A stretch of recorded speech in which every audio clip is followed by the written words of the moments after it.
Peace paradise to all the American Aborigines. Troopers in the building.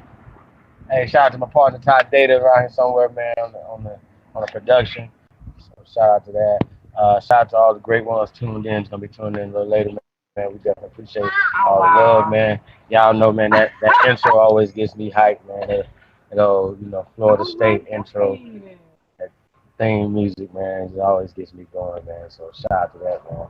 And Walter like to stay up all We night. got P Here's the Parker. thing. Shout out to P Parker and the person in the building. Salute. Appreciate it. You know what I'm saying? All the support, man, that we getting here, man. So being first in the building, man. That's like the first boots on the ground, man. So But how shout did out to y'all you for even that, come man. early? Because you We didn't definitely call me. Y'all appreciate was it. still out at like Shout out to Miss 2:30, 3 Mohawk in the o'clock. building, man. Mr. Dark Brother. Everybody else, man, is tuned in, man. So We y'all tuned in, left man. the We definitely club? salute y'all, man. Double hand salute. Um, man, you tuned into the grace of all time. Okay, good. This is what we do. Oh, really? I wanted to get kind of into this thing, you know what I'm saying, and kind of break the stuff down, for a lot of us, But man, you guys why listening, opinions to go to you guys Charlie probably In a say, couple Charlie? man, we minutes. already know all this, Chief. We know Okay. the etymology of these words and things of that nature, whatever, right? But I think And see, that's the consistency thing with you being with your man, um, because y'all get to is know needed and stuff. You know what I'm because a lot of saying? the basic stuff, a lot of the wordplay and a lot of the word spells that we're So you under can slow is down. based off of because we don't understand etymology, right? And I'm just gonna break down etymology. Etymology is Oh, basically okay. the origin of I'm glad I got words. to go in there, Okay, though. I like how you like origin of words, origin and the original meanings of the words, right? That's my baby, what etymology in y'all a nutshell, right? Just get to the etym of words. So a lot of times when we're getting a historical account of so-called words, right, Oh, or cool. so-called events, we're getting what did I say? That's what I'm We're saying. getting their rendition of it. We're getting their depiction of it. We're getting their story of it, right? And their agenda, right? It's usually attached to words. Okay.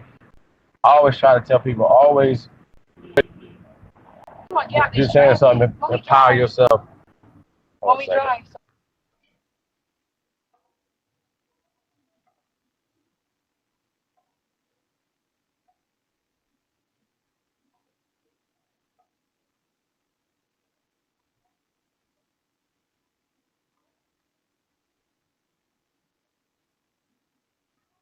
So words have meaning, right? And so a Okay, lot of well then times copy people put back. their Okay. meanings and put their All understanding and right, stuff, bye. and like I said, their agenda into these words, into the things that we teach a lot of times. So even when I hear Aborigines or people, of that nature, saying Go down and go over saying that certain way. things.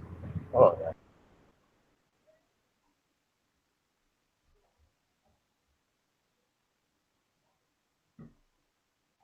words have meaning. You know what I'm saying? So of course, if these people are writing the agenda, or writing the curriculum, they're gonna put their agendas on it or whatever. And usually, it always ends up in their political power, their economic power, their social power, right? So what we're gonna do is just break down a lot of these things right now.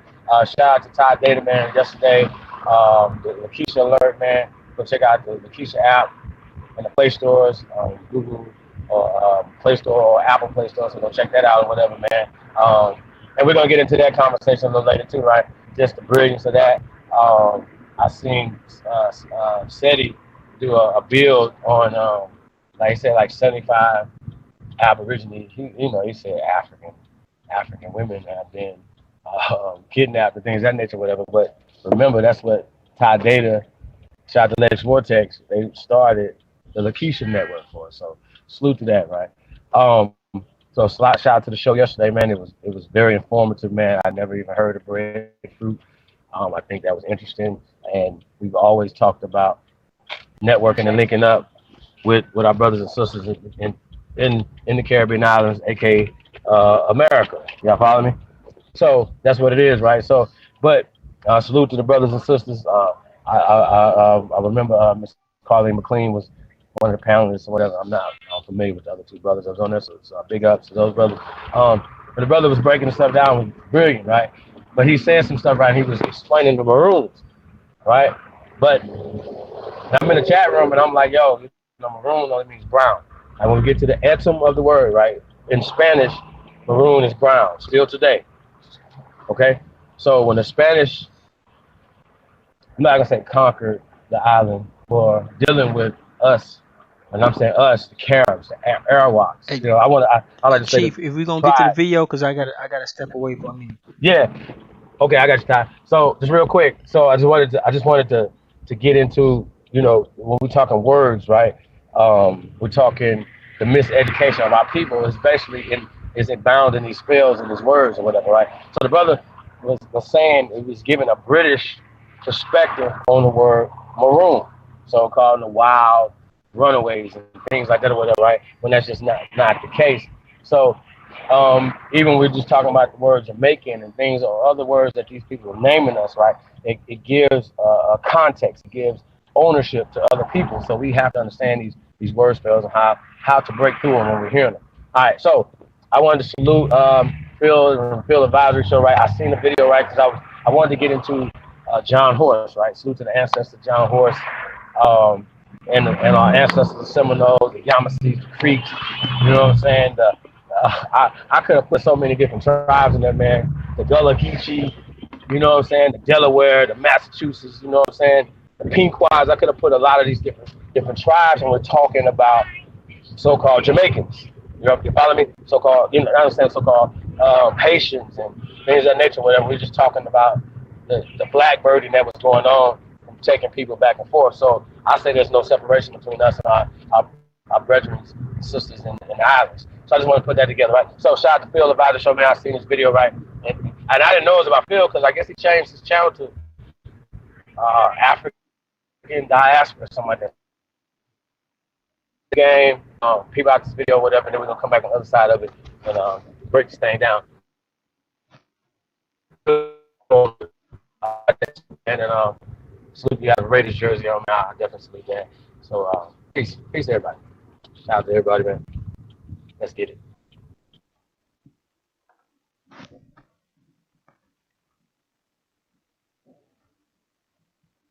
Some Black History videos, brother, because we like some of the videos you put up in the past. So I wanted to make sure to put some out, but I want to make sure I found some stories of people that most people don't know about. So there's a brother named John Horse, and he was part of the Black Seminoles. Now, a lot of people don't know about the Black Seminoles. I sure wasn't taught that in school, that black people was part of the Seminole tribe. Well, I want you to hear the story behind this, brother, and we back to talk about it. It's hard to imagine that Hollywood hasn't jumped all over this. You would think it would be box office gold because it's part Spartacus and part Braveheart and part Amistad and part Glory with a little bit of Dances with Wolves thrown in. A story decades long of oppression and freedom fighting. I don't understand why there hasn't been more attention to John Horse and the Black Seminoles, but hopefully we can correct this.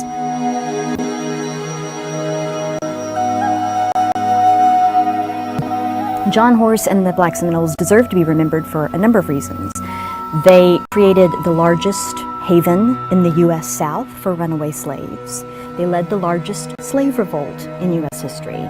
They secured the only emancipation of rebellious slaves prior to the U.S. Civil War, and they formed the largest mass exodus of slaves across the United States, moving from the Florida Everglades through Indian Territory, what would become Oklahoma, eventually locating in Mexico, where they secured title to their own land. It's a remarkable story. It's overlooked not just by filmmakers, it's not well known in popular culture, and in fact it's been overlooked by historians of slavery, if you can believe it. In the early 18th century, two groups in particular fled the colonial South into Spanish Florida, into the Everglades. One of these groups were Seminoles, who were migrating from the various colonies, just trying to avoid white encroachment, basically, trying to move someplace that white colonists weren't. And the other group was runaway slaves, people who were fleeing and trying to create a free life for themselves. Both were welcome in Florida, and in fact, the Spanish crown offered runaway slaves their freedom if they would defend the land for the crown, for the Spanish. So a mixed society emerged in the Everglades of intermarriage, family intermingling between these runaway slaves and the Seminoles. And in fact, the first legally sanctioned black free town in the North American continent was in the Spanish Florida Everglades. After the American Revolution, people living in the southern states didn't really like living that close to a large armed population of former slaves, particularly when they were in league with the local Native American nation, the large armed group of free Seminoles. And they knew that their own slaves felt free to run away and be harbored by this group. They knew that they were welcomed. And so from George Washington's administration on, there was questions of what do we do about the problem of the Florida Everglades. In 1818, this was James Monroe's administration, General Andrew Jackson actually moved into Florida, invaded it, not authorized to do so. He was actually pursuing justice against those who'd attacked Fort Scott in Georgia, but he did it anyway. He went into Florida and claimed it for the United States. When he seized the peninsula, he took the opportunity to execute some of the people who opposed him and also to clean out some of the areas of former slaves and Seminoles because he felt that this would make it better for annexation. The United States then soon actually bought Florida from the Spanish. When Jackson became president, he decided to make sure that the black Seminole communities were moved out by force. So he pursued this in his policy, his larger policy of Indian removal. This led to the Second Seminole War, which was 1835 to 1842, and became the largest and costliest of the so-called Indian Wars. Because the two communities were tied together, that is, the former slaves and the Seminoles, when the Seminoles were attacked in the Seminole War, this led to an uprising of the former slaves. In April of 1836, black Seminoles and their Indian allies moved together to create what was the largest slave rebellion in U.S. history. This wasn't just a matter of runaway slaves. More than 385 plantation slaves ran away from their masters and joined the black Seminoles, essentially in laying waste to the Florida sugar mills, which were some of the most valuable areas, plantations in the whole continent. One Seminole leader at the time was the leader Osceola, who is justly remembered by history. Another leader who rose up at this time was John Horse, who was ethnically a black Seminole, and who would ultimately lead his people on a long and trying exodus for their freedom. In 1838, John Horse and the black Seminoles agreed to stop fighting the U.S. government in exchange for moving to what was then considered to be Indian Territory, which is now today the state of Oklahoma, and for legal recognition of their freedom. So despite the fact many of them were runaway slaves, they would have the opportunity to start over again as free individuals. Once they moved from the Everglades to Indian Territory, however, they found that their freedom was under attack, both by whites and by other Native Americans. In 1848, a decade after they had made the agreement with the U.S. government, the U.S. Attorney General announced that the government never had the authority, the power to recognize their freedom. And in fact, they were still, those who had been slaves, still enslaved. This was like opening season on them, basically declaring that they were there for the picking. And so they did the only thing they could do. They fled once again. Without security in Indian Territory, Horse and his Seminole ally Coacuchi promptly went to Mexico, where slavery was already illegal and had been for a couple of decades. There, Horse became famous as a general in the Mexican army, and his people found a way to make a life. Once they relocated to Mexico, things changed. When slave catchers from the Republic of Texas went over the border to try to find the runaway slaves, now free men, they met resistance not only from the black Seminoles, but also from the Mexicans and the Mexican army itself. Eventually, the Black Seminoles, led by Horse, gained legally recognized Mexican land, Nacimiento. Why isn't this recognized today? Well, for one thing, historians tend to be historians of Native American history or historians of slavery, but there's not many that move among these subjects, and it's a bit confusing because you have both the issue of runaway slaves and the issue of Native Americans kind of blended together, so it seems to fall through the cracks. Tradition is that Nat Turner's rebellion is the big turning point in the history of slavery and slave revolt, but that happened before the rebellion of the Black Seminoles, so it doesn't really fit the traditional trajectory. And perhaps most importantly, it really represents a blemish on U.S. history, not only because of the poor treatment of Native America, as represented by the Seminole War, not only the poor treatment of African Americans through the device of slavery, but also because this group really did manage to negotiate a separate peace with the U.S. government, and 10 years later the government turned their backs on them. So it's, in multiple ways, a difficult story for people of the United States to tell. But it's worth remembering that a community of freedom fighters trekked from Florida to Oklahoma to Mexico and found, ultimately, peace and freedom and prosperity in lives that they could direct as their own. I recommend highly the website johnhorse.com for more information. When I heard about this brother, I was like, wow, why wasn't I taught about this?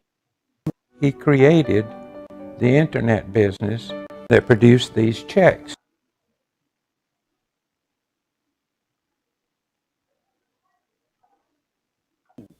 Why is it that my education was cheated? I don't know nothing about this country. I don't know nothing about the Indian Wars. I don't know nothing about this brother or any of these figures in history. But yet they made sure to hide this stuff from everybody. They don't teach the kids stuff like this because you know why? It shows that those European colonial settlers were not nice people. That they were very savage in nature, all the killing and maiming they was doing to people. Now you saw that the Indians and the runaway slaves was in one area of Florida. Now Spain was like, look, slaves, y'all can be over here, just fight for us. They were like, cool, no problem. Y'all, you giving us a place to be. And them people minding their own business. And who come bothering them? Like always, the U.S. government at that time period. Won't leave them alone. Same thing happened with Black Wall Street. You're in your area, minding your business, not bothering them, and here they come to try and destroy your town.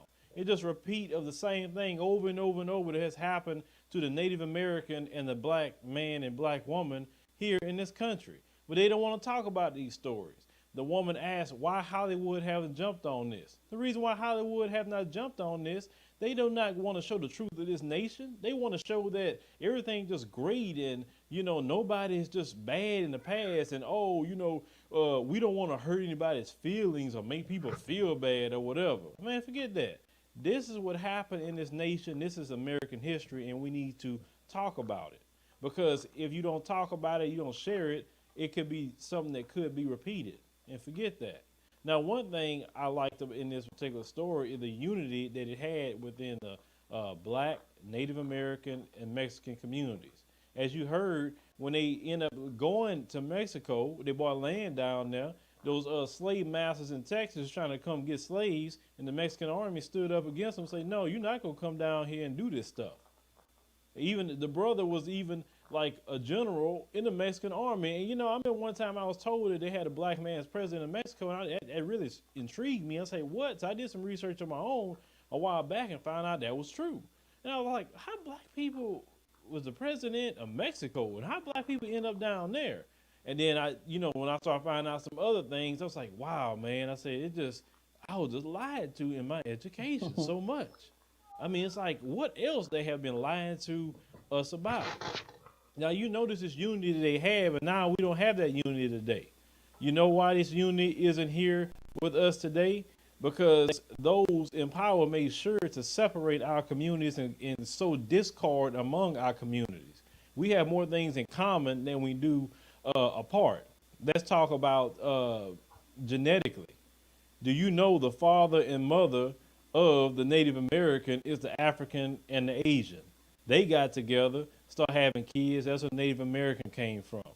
Do you know that the Native American and the Spaniard got together, start having kids? That's where the origins of the Mexican people come from. Translation, all of them have African DNA in every last one of them. So we all connected all the way around. So it's natural just to get along with somebody you're connected to some way, form, or fashion. Even if it's way back in the past, you're still connected to the African people. But the thing is, it's sad we don't have that unity today. That you have, sometimes you have some Hispanics that hate blacks and blacks hate Hispanics. And, well, I can't say much about Native Americans because they kind of just stay in the area. You don't really see them a whole lot. But the thing is, they made sure to bust us up and not have us together and have this hate fest of each other when we actually have more in common than anything. Now, the thing with this story with this brother, it proves that, we were fighters. It proves that we just didn't take everything. We wasn't just victimized 24/7. And we rose up and say, no, you are not going to treat us like that. You're not going to put us down like that. They like to teach us that we were victims all the time. A lot of us have adopted that we were victims and that we were just so oppressed and everything.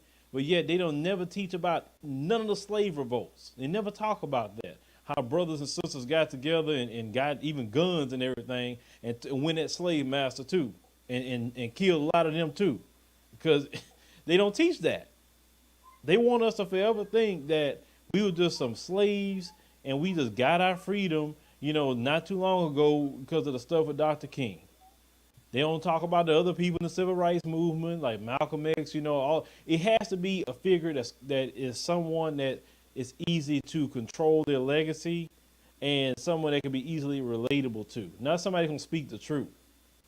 I mean, if this story don't teach you that how we've been lied to, how we have been given a story that makes the European settlers look good and not show the truth that what they actually did, and how it downplays everything that the African and the Native American and even the Mexican has done within this country or even in Mexico. I mean, it makes you wonder, what else have we been lied to in our education? What else?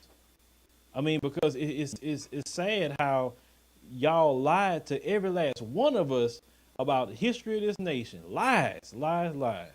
But the wonderful thing about the internet, outside of just having fun on it and watching movies and videos or whatever, you can get educated. And I tell you, get educated on history. Please do. That way, you know what you're talking about. That way you can feel more better about yourself. Because one thing about black people is that you don't know your history. You know nothing. That's why you're in the state you're in, because if you learn your history and learn who you are, where you came from, you wouldn't be doing the things you're doing today, because that's so beneath you. The things you're doing today is just like something a peasant would do, because you come from kings and queens literally, but yet you're not acting like the people you came from. That's why the more I learn about this history, the more you learn about this history, it's going to stir something up in you to say, man, I got to do something great. I can't be sitting around here, fighting over Jordans and worrying about hair and just not being with my family like I was supposed to and making kids and all this other stuff. I mean, you got brothers and sisters in history that had led, fights, wars, that's tried to fight for our freedom. Native American people try to fight for their freedom. And yet this is what we doing today. We got to do better than that. But, shout out to John Horace and the Black Seminoles. They were some true warriors, and they did, what they could do in their time period. Hit me up in the comments, future commentaries, subscribe. Hi, my name is Lakeisha from the Lakeisha Network. I am here to remind you to go to your Google or Apple App Store. Simply type the word LAKESHA and then search to install and download the Lakeisha Alert app to stay up to date on my new superior features. Subscribe to my YouTube page. opening up your app and clicking Menu. Click on the About Us tab. Try to get familiar with my software and also teach it to your loved ones. And get your household familiar with my information. It will be useful in the future. You're welcome in advance. Stay ready. Yo, hey, so like I said, salute, Phil from Vibe Show, man. And y'all already know, man, that's for educational purposes. You know, as we say, fuck fair use. You know what I'm saying? So hopefully, salute to Phil, like you said, man. When I seen the video, I think it's like a year old. I thought it was a dope video. He asked some great questions, you know, and we're gonna answer some of these questions tonight, Phil. You know what I mean? Yes, you have astutely figured out that they have lied to all of us, right? But one thing that nobody never says when they're figuring this thing out is that the caste system that they're using, right? How the caste system works. There's a system, right? Dark on the bottom of the system, light on the top, right? But also the educational, the information, like we were saying earlier, whoever's teaching you words, they can also manipulate you and manipulate your perception of reality. You know what I'm saying? So I just want to point out, right, Phil, when you're talking about time periods, right, when you're talking about the 1800s, the so-called Seminole Wars, now think about this, right, how the lady was talking about it. I don't know how she's a fucking expert. Salute to her too, but anyway, she's talking about Black Seminole, Free Seminole, Slave Seminole, like slaves joining the Seminole, when we know for a fact that the so-called slaves were enslaved, they so-called enslaved the indigenous people of this land, 9-1 to anybody else, right? So slavery looks like apprenticeship, looks like employment, but 9 or prisoners of wars, right? Now, we're going to talk about some of these wars. Now, we're talking about the Seminole Wars right now. We're talking about Osceola. We're going to talk about John Horse. Now, Osceola, right? Speaking of the intro of the song, is the Florida State Seminoles fight song, right? So that song comes on, and Osceola is the guy who comes out on the horse and throws the spear into the ground. Y'all follow me? Right? Osceola is the guy on the horse who comes out at the Florida State and throws the spear in the ground, right? So as a little boy, and I seen that, went crazy, right? Because I'm like, oh shit, you know what I mean? Not only the theme song, dun, dun, dun, and then he come in on the horse and he throw the goddamn spear in the ground. That's gangster, you know what I'm saying? Y'all follow me? Right? But here's the thing, right? Osceola, who's a great chief, right, of the so-called Seminole people, right?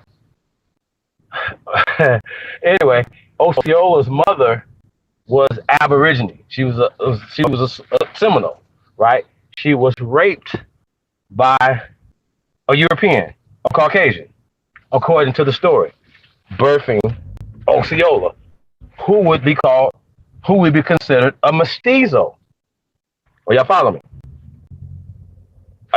That means he's mixed with the Aborigine people of the land, the indigenous copper tone races of people. That this can't be real, y'all. We cannot keep talking about this dumbass shit, right? The actual definition of the Americans was the copper colored races of Aborigines, meaning the first inhabitants that they found when they came here. Y'all see how this worked, right? So Osceola, right, is a mestizo. His mama was Seminole. Was she what they say Black Seminole? That's no such thing. That makes no sense. That's an oxymoron. Y'all see how this work? It's like blackamoor. Y'all follow me? Just more wordplay, just more ownership, just more putting down. Y'all understand what I'm saying? So this is what they're doing when we're talking about Black Seminole. They're playing fucking word games, and she's being a fucking. Nobody say. We're going to break all this down. We can debunk every goddamn thing that she said out her mouth. And that's the problem. Anything that these people are saying, Phil, they're lying. Whenever they're making documentaries, the reason why Hollywood hasn't done this is because, first off, Hollywood don't want us to know that the indigenous people of this land were Negroes, right? But the problem with this is, y'all, that Spain, right, was here first. At least 100 years prior to the British coming to, to a lot of these parts, right? Okay, so that leads me back to Jamaica. Jamaica, whatever, was something that they called it when they came, right? The Spanish. When the British took over jurisdiction or whatever, or beat them, or they gave it to them in some type of agreements or something like that in some of their little conferences or some bullshit that they had, right? With this Vienna, Paris, or whatever the case may be, they were swapping out. Oh, well, you got the Philippines now, or you got this, you got Jamaica now. Well, anyway, Britain started to deal with the indigenous people of Jamaica, right? Arawaks. I like going to the actual tribes, right? The Caribs, as opposed to imposed names. Y'all see how this works?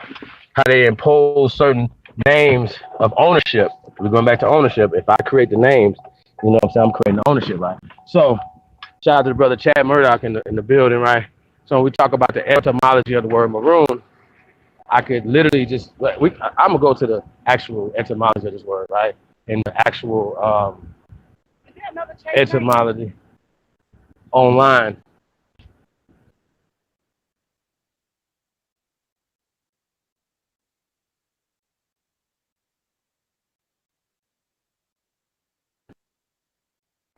So the etymology of the word maroon in Spanish is brown.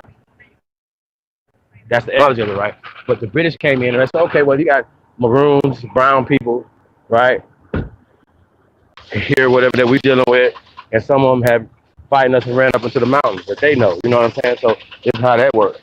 So they changed the etym of the word. They changed the meaning of this word maroon to suit their needs, y'all.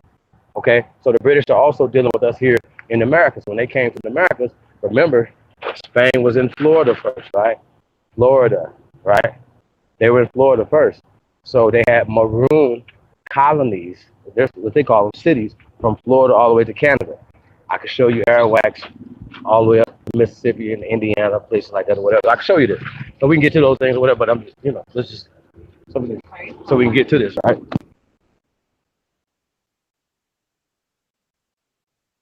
So,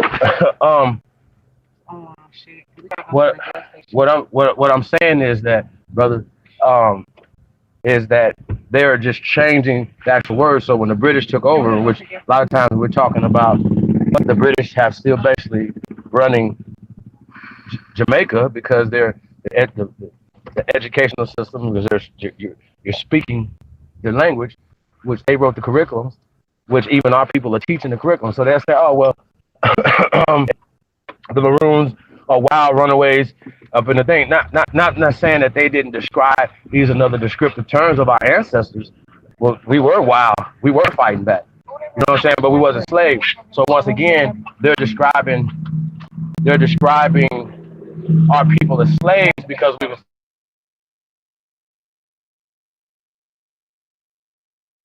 Because they don't want you to know that we were fighting back. And that's what Phil is saying. He said, well, how don't I know about this? Why didn't they teach us about these things? Because like he's saying, they don't want you to know how great you are. That is exactly what it is. They don't want you to also know that